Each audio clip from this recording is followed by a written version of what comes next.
Many have pondered what transpired in the 3 days between Jesus' crucifixion and glorious resurrection.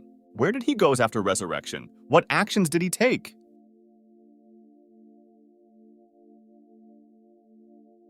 The four Gospels, Matthew, Mark, Luke, and John, recount Jesus' crucifixion, which lasted roughly 6 hours before he yielded his spirit. In that final moment, as recorded in the Gospel of John 19:30, he uttered the timeless words, "It is finished." He then bowed his head and surrendered his spirit. His body remained on the cross for a short while before Joseph of Arimathea, along with Nicodemus, one of Jesus' disciples, took it down and prepared it for burial.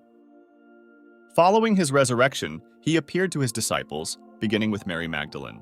Then he ascended into heaven. However, the question lingers. What transpired in those 3 days between Jesus' death and resurrection?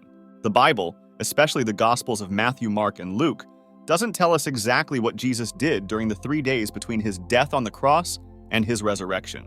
These Gospels focus more on the events leading up to his crucifixion and the miracle of his coming back to life. While the Bible itself is silent on this period, theologians and Christian traditions have offered different interpretations to understand these important days. One key passage offers a possible hint.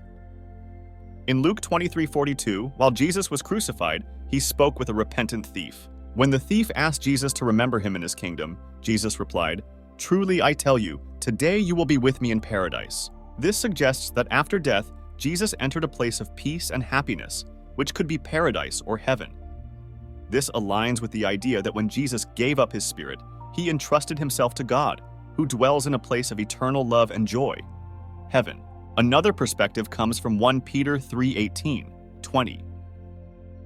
This passage talks about Christ being put to death in the body, but made alive in the spirit, in which he went and preached to the spirits in prison, who formerly were disobedient, when God's patience waited in the days of Noah.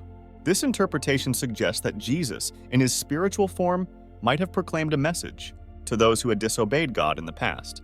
This passage can be understood in two ways. First, it might imply that Jesus, at some point between his death and resurrection, descended to hell or Hades and delivered some sort of message to the spirits imprisoned there. From this viewpoint, the spirits Jesus addressed could be either demonic or human, or they might even be rebellious angels. It is likely that the spirits referred to in the passage are fallen angels, those who were imprisoned for breaking God's law alongside Lucifer, who deceived them and led them astray from God. The mention of Noah's flood suggests that this transgression occurred before Noah's time. Although the passage does not specify what Jesus said to the imprisoned spirits, it seems improbable that it was a message of redemption, as angels cannot be saved according to Hebrews 2:16. It is likely that Jesus proclaimed and declared his victory over Satan and his hosts. From this perspective, Jesus descended to hell to announce his triumph and declare his victory over death and Satan. Another Bible passage that informs us about the whereabouts and activities of Jesus during the 3 days between his death and resurrection is Ephesians 4:8-10.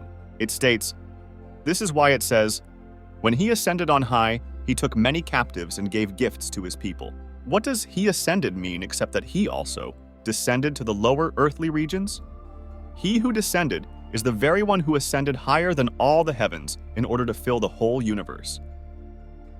As Paul wrote, referencing Psalm 68:18, when Jesus ascended on high, he took many captives.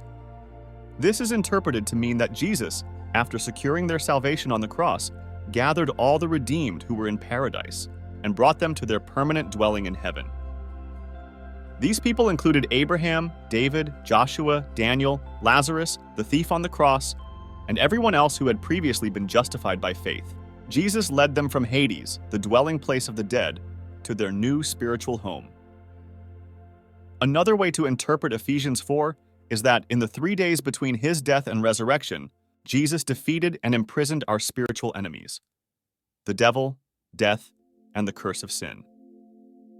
He then ascended on high, returning to heaven victoriously as God. This perspective is also supported by Matthew 12:40, which says, "For as Jonah was 3 days and 3 nights in the belly of a huge fish, so the Son of Man will be 3 days and 3 nights in the heart of the earth." Finally, it is important to note that the exact details of what transpired during those 3 days are not explicitly outlined in the Bible, and various Christian traditions hold different perspectives on the matter. However, we do have Jesus' own words on the subject. He said, "Today you will be with me in paradise," giving us the confidence to say that he went to paradise, after proclaiming his victory over death and completing his work of redemption. Thank you for watching. If you liked the video, please support us by subscribing, liking, and sharing this video. God bless you.